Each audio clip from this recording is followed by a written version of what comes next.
school year's starting back up, and every year the school district that I have a contract with has a convocation or a bunch of workshops and a talk to get everybody on the same page. So I get to do a workshop.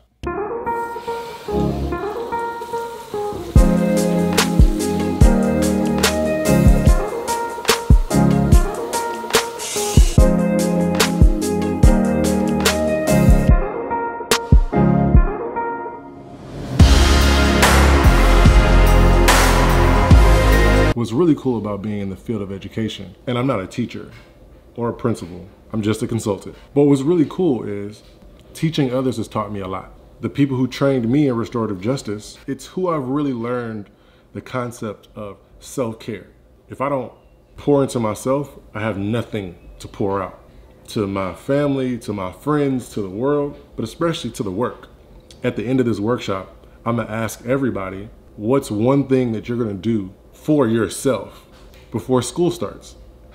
And I guarantee you, at least one person is gonna say meditation. And the truth is, I need to re-add it back to my weekly practice. So it's a good reminder.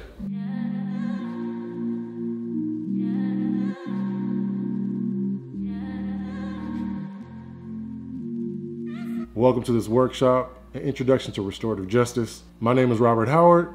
I appreciate you all for showing up. For me, education is a work of the heart. I'd like to start with a quote from the magnificent James Baldwin. He once wisely said, "For these are all our children, and we will profit from or pay for whatever they become." So it's my intention to support educational systems that we will invest in young people in a way that we will get a better return on our investment.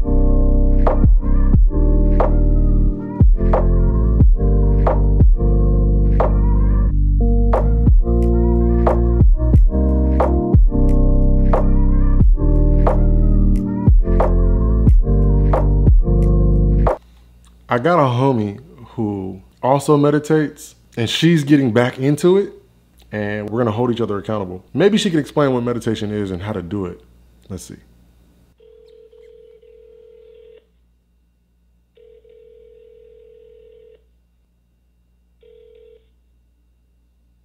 Please leave your message for 51. Sometimes people don't answer. They might call you back though. So I'm gonna try to meditate on that couch right there.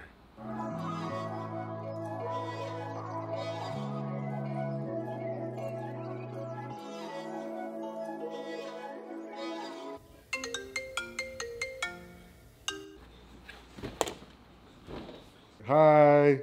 Hi. I was calling because I'm recording a video. So I decided to call my friend to see what you were doing and to talk about meditation and what the heck is it? What is it? It's a great question. I mean, I think there's like a stereotype of people saying like, oh, you just sit and like watch your thoughts.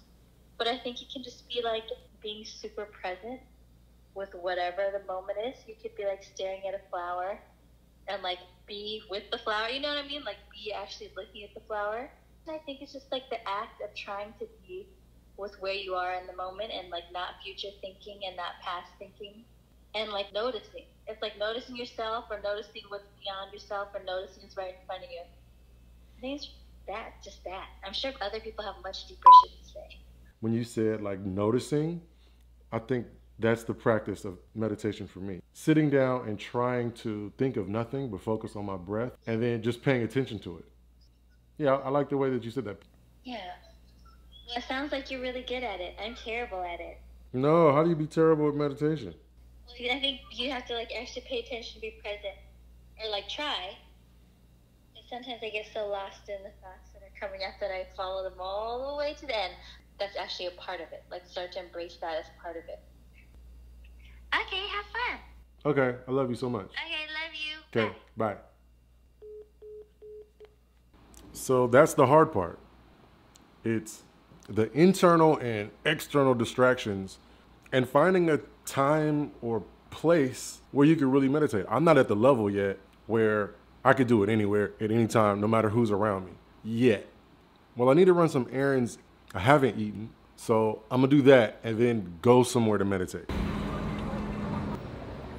Thank you, bro. Yeah. All right, man. Appreciate it.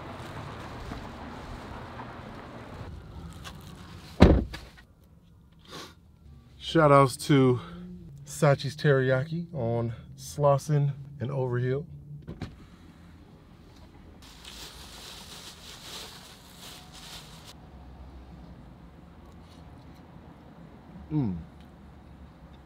Sachi's has some of my favorite teriyaki chicken, grilled. Good sauce, good chicken, charbroiled. This video series is my journey to learn more about and grow my happiness through attempting things that other people do that makes them happy, that I might not have in my life, and also trying different self-care routines.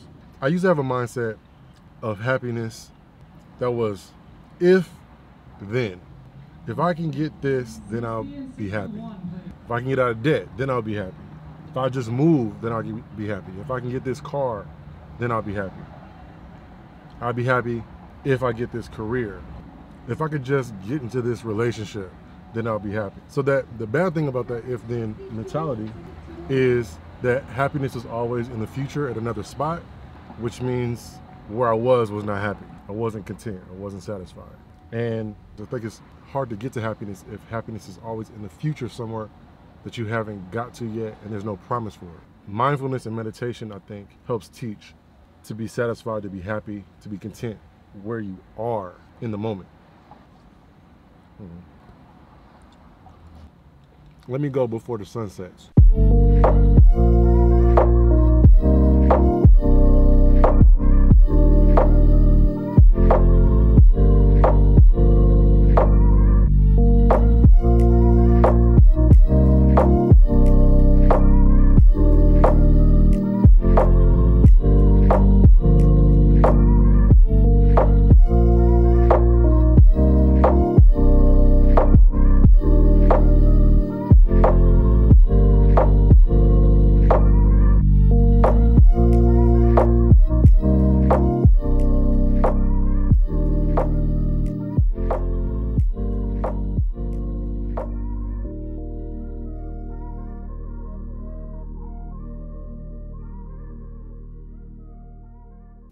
And apparently there's been some studies of the brains of people who meditate. It looks like there's evidence that meditation increases the happiness of the practitioner.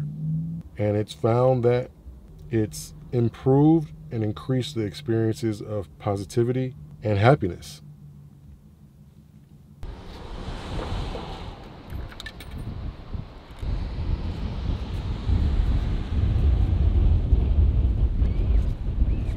It's not super crowded. I think I'm gonna start off with a 5-minute meditation, and I'm just gonna focus on the waves and my breath.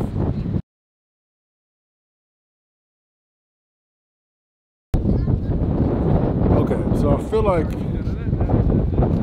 that 5-minute meditation was good, but I could do better. I think what made it hard is that it's kind of windy.